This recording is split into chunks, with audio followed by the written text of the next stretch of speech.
So this is, in my opinion, a major positive, and I expect them to continue. Now, the breakout in both public and private liquidity composites means that our GMI total liquidity index, which puts them both together, has broken out as well. And if we're right about the everything code, this thing is headed so much higher over the next, let's say, 12 to 18 months.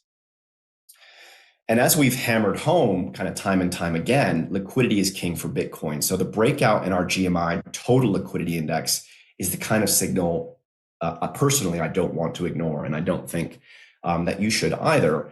And take a look at this chart now. So here's a really nice visual of the last 3 times our GMI total liquidity index broke out, and the immediate impact on Bitcoin prices. So every time, there's not a huge sample, but again, we don't have a whole lot of history for Bitcoin.